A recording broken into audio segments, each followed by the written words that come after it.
অঞ্জনার পরিচয়, অঞ্জনার পরিচয় তো আপনার প্রথমে আপনার প্রেমিকা ছিল, তারপর ওখান থেকে এসে আমার সাথে প্রেম করলো। কারণ বয়সের তুলনায় দেখেন ওনার চুল টুল সব পড়ে গেছে, মুরব্বী। ওনার সাথে অঞ্জনার আগে প্রথম প্রেম ছিল। তারপর আমি গান টান গাইতাম, তো আমার গান শুনে আমাকে ভালোবেসে আমার কাছে চলে আসলো। সেই থেকে বড় ভাইয়ের সাথে আমার শত্রুতা, কিন্তু এখানে এসে বন্ধুত্ব হয়েছে। অঞ্জনার অনেক গুণ। অঞ্জনার সাথে প্রেম করেছি, প্রেম করে অঞ্জনার সাথে প্রেম করে ছ্যাঁকা খাইছি।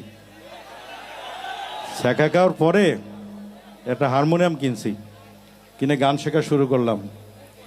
গান শেখা শুরু করে আস্তে আস্তে যখন গান গাওয়া শুরু করলাম, তখন দু একজন লোক ভালোই বলে যে ভালো গান গায়, কারণ দুঃখটা উতলে উতলে আসতো ভিতর থেকে।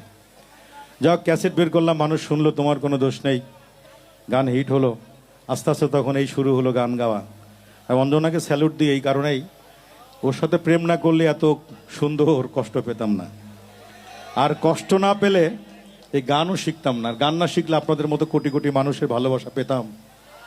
এই জন্য অঞ্জনা আমার ওস্তাদ না, অঞ্জনা ওস্তাদ। তাই বলে এখানে এমপি সাহেব আছেন, কালকের থেকে যেন ওর কাজ কাম বাদ দিয়ে অঞ্জনা খুঁজে বেড়ায়েন না। এই ছাড়াছাড়ির যন্ত্রণা বহুত কঠিন ভাই। আমার এখানে অনেক ভাই বোন আছে, আমি বুকে হাত দিয়ে বলতে পারি, রাতে ঘুমাতে গেলে চোখের পানিতে বালিশ ভিজে যায়, আছে না?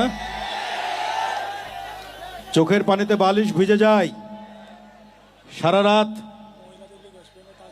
গাবো বাবা গাবো, সারা রাত এদিক থেকে ওদিক, ওদিক থেকে ওদিক, ঘুম আর হয় না। সারাক্ষণ ঘরে রাহেলা, কিছু কথা, ঝংকারি, আকলিমা, ফাতেমা চোখের মধ্যে ঘোরে। তখন ওই উপায় অন্তর না পেয়ে মনির ভাইয়ের গান আস্তে করে ছেড়ে দিয়ে, যে ভুল করেছে আমি সে ভুলের হয় না ক্ষমা, আস্তে আস্তে ছেড়ে দিয়ে বালিশের নিচে বাঁচতে থাকে, আস্তে আস্তে ঘুম আসে। তাই না? হয় না এরকম? এরকম হয়। তো যা হোক, আমরা সবাই ভালো থাকি, আল্লাহ পাক আমাদের সকলকে সুস্থ সুন্দর রাখুক, আমাদের সামনের দিনগুলো আরো সুন্দর করে সাজাই। এই দেশকে আমাদের অনেক ভালোবাসতে হবে এবং সবাই মিলেমিশে দেশকে উন্নত পর্যায়ে নিতে হবে। কারণ এই দেশ আপনার আমার মাটি, এখানে জন্মগ্রহণ করেছি। এই দেশের মতো ভালো দেশ পৃথিবীর কোথাও নাই। আল্লাহ পাক আমাকে পৃথিবীর সমস্ত দেশে নিয়ে গেছে, দুই একটি দেশ বাদে আমি সমস্ত দেশে গেছি। বাংলাদেশের এমন কোনো থানা নাই আমি যেখানে যাই নাই। আমার 32 বছর আমার ইস্টাবলিশড ক্যারিয়ার, এই গান গাচ্ছি। 32 বছরে আনাচে কানাচে বাংলাদেশের সবখানে গেছি, বিদেশে বহু জায়গায় গেছি।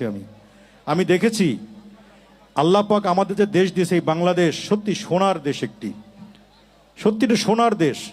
আমাদের মানুষগুলো সোনার চেয়েও দামি, সোনার চেয়েও খাঁটি। শুধু একটু যদি একে অপরের মিলেমিশে এই ভিতরে যে কষ্ট আছে, ভিতরে যে অহংকার আছে, জ্বালা আছে একে অপরের প্রতি, এগুলো নিবারণ